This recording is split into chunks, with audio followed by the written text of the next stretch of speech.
this evening, let's queer up the USA view.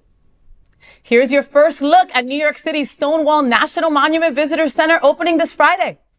In a historical moment marking the 55th anniversary of the Stonewall riots, the Stonewall National Monument Visitor Center is set to open its doors this Friday, June 28th.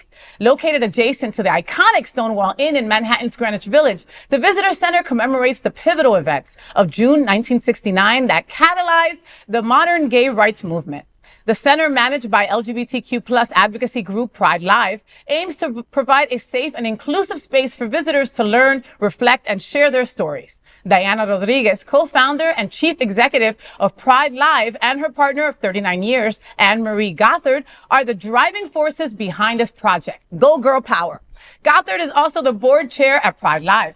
They both emphasize the importance of creating such a safe space. Curated largely by LGBTQ+ activist Mark Segal, who participated in the 1969 uprising. The center features an art exhibition showcasing replicas of the original bar's jukebox and rotating displays by LGBTQ+ youths and allies.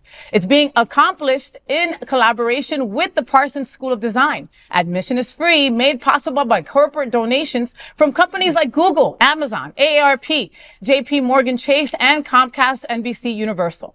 Rodriguez hopes that increased exposure to LGBTQ+ history through initiatives like the Visitor Center will lead to a decrease in assaults on the community. Here's your first look at Friday's opening on our LGBTQ+ Independence Day, June 28th. Watch this. The bar's new next-door neighbor is a visitor center. When this space became available, everything became a green light. Anne-Marie, the bar's new next-door neighbor, is a visitor center. When this space became available, everything became a green light.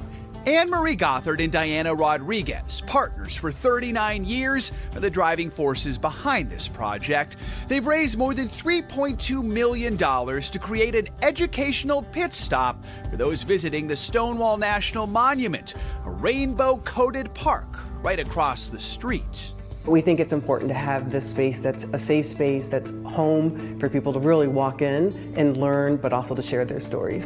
How do the park rangers feel about it? They're so excited. This is where they can start their tours. This is where you can get your passport stamped.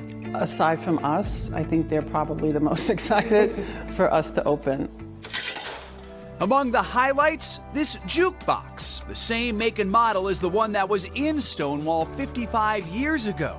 You see, back in 1969, this space was actually the other half of the original Stonewall Inn. It's emotional. Where Mark Siegel first visited right after moving to New York at the age of 18. And this was a safe place to come. It might have been a dive, might have watered down drinks, but it was safe. And that night, the place that I felt safe in became violent. I'm so glad it's finally opened, right? I mean, it just missed Pride Month. You know, I am originally from New Jersey, and as a queer kid, I would run to the Village because that was where all the other queer people were. That was where I was allowed to be me, right? And then I had to go back to Jersey, the armpit of the United States, and go back to be straight. I hated it. I think I saw it in the half frame. I hated it. Then I would go to Monster across the street. But anyway, it was, you know, the Stonewall Inn. That's our history, you know, and we live in a state where we're constantly they're trying to erase us at every corner, right? Mm-hmm. They don't want to teach LGBTQ+ history, but LGBTQ+ history, just like Black history, is freaking American history. That's what it is. That's it, plain and simple. Yeah. I'm so glad that this is open. You know, young generations, the Nikos of the world. Like, I wasn't alive in 1969, right? But the second I came out as a lesbian, I've been like told and retold about how important 1969 was. How the first Pride parade was a riot. It was not a parade. I've been taught that. I've been thrown that into my head. But I feel like the new generation hasn't gotten that thrown into their heads. And because they maybe don't live near Greenwich Village, you know, or they don't live near New York, they don't know about that history. You know, like we said in the story, that's kind of our gay independence. That was when it all started. That was when we were like, F this. We deserve to have human rights. It's so important to have this because, you know, we have a generation now that is dwindling, you know, because of age. So, you know, we need to hear these stories and we need to hear what the account was on that day. And it's so important to have representation there and just to learn from that, you know, from Stonewall. Well, do you know how lucky we are that we may not be in New York City this month, but we're in the second best place to really experience all of this, because speaking of Robert Keston at the Stonewall National Museum and Archives, he's had a display up since the beginning of the month where he turned the whole museum and library into the Stonewall Inn. Yeah. It's amazing, the replica. And this Saturday, there's going to be a reenactment of the riots at the Stonewall National Museum and Archives. So it's the next best thing to being in New York City. I'm just so impressed with him. What an awesome idea. Right? And I love that. Like I told him, I was like, can I throw a brick?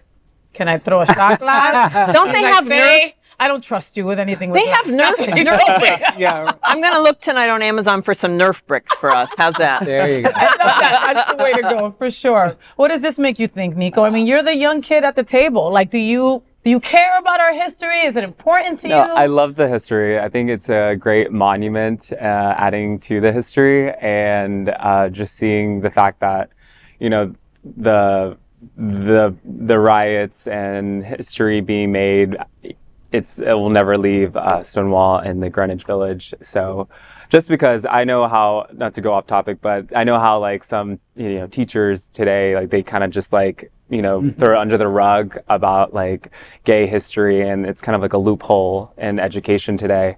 So it's important that we have these monuments and just remembrance of like where we came from. I love that. Yeah. And something else that we should never forget is that, you know, a trans person was the first one to throw either the shot glass or the brick, depending on who you ask. Okay. Yeah. But they were at the forefront. They were the ones that were like, no mas. That's it. You know, always remember that.